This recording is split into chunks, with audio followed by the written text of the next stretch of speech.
are not an African because you were born in Africa. Africa is born in you. It is in your genes, in your DNA, in your entire biological makeup.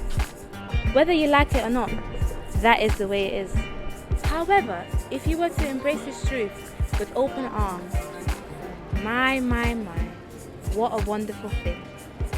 Marimbo Annie, it's time to speak to the soul.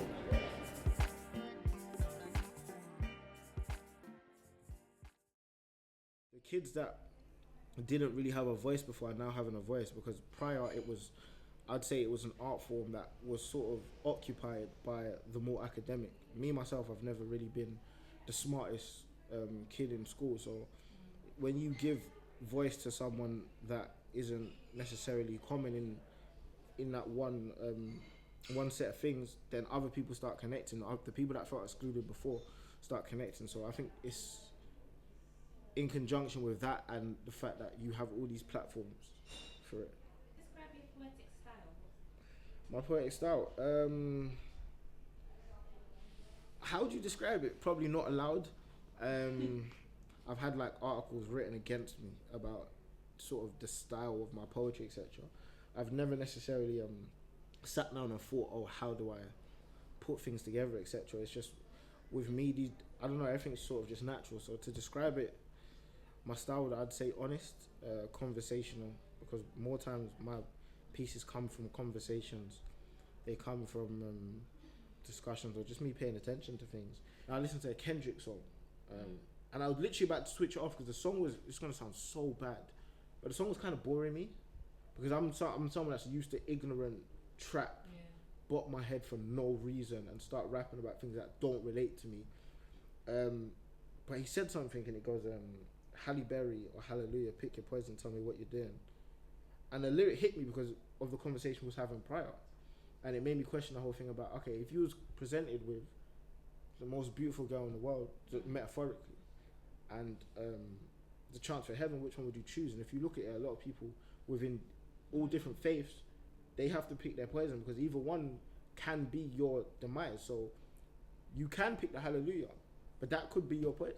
And you could pick the most amazing woman in the world, but that could be your poison. And the conversation we were having prior with the with regards to jail, etc., we was also talking about, okay, what do you see as negative? Is it how do you judge a man that lies compared to a man that steals?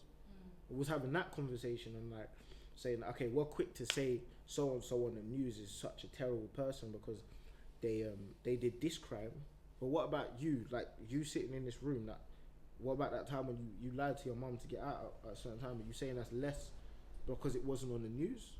Or are you saying that's less because it was in your house? Like, how do you decide what poison is better for you? Because regardless, there's still poisons. And I just sat down and just wrote out the poem.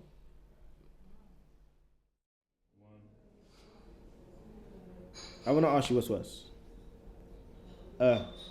Pastor that's always lived there with his son but never been there for his son, or a prisoner who's never lived there with his son but always been there for his son. I want to ask you what's worse. Single mother that spends 40 hours a week trying to feed her son but never really gets to see her son, or a single mother that spends 40 hours a week trying to see her son but never really gets to feed her son. I'm trying to ask you what's worse.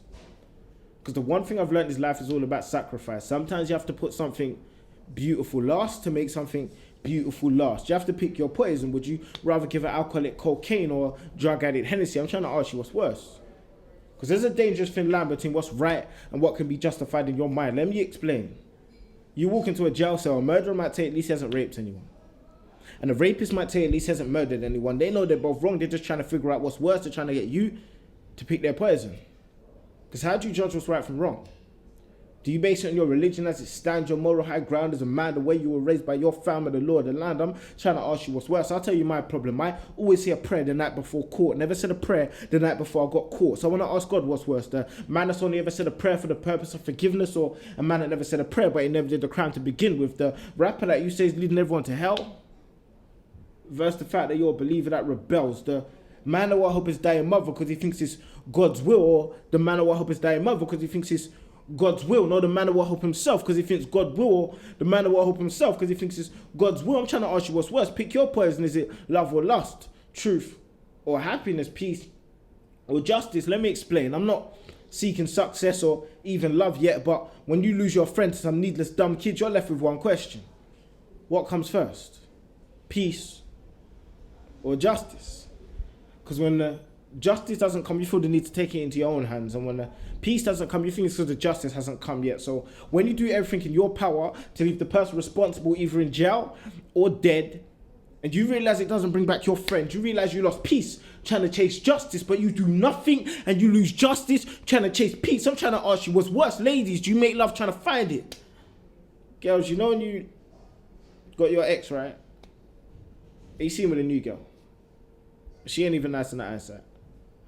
Your friend rings you up like she ain't even a 5, right? She ain't even got the right 5. She ain't even his type. And your friend tells you he downgraded. Well, basically, I want to tell you, if your basis for the fact that he downgraded is the fact that her looks are basic, I'm trying to tell you that he's not the one that downgraded. You picked your poison. See, I let my mum down trying to save her. Raised in a church building by atheists. Dad was more concerned with showing face than he was with showing faith. I lost my friend young. Police got there too late to save him from the cemetery, so when I saw my friend get rushed, I knew I had to jump in. Because if I rang 999, they weren't getting to me. So it's ride or he's getting buried, fight or he's in the cemetery. I learned young, there's a difference between what's right and what's necessary. I had to pick my poison. So next time judging man's intentions before his actions, his reasons before his mistakes, I'll be the first to tell you I'm a hypocrite. And sometimes I've told lies. I'll be the first to admit that Birmingham and Manchester are the same thing. What's your poison? True.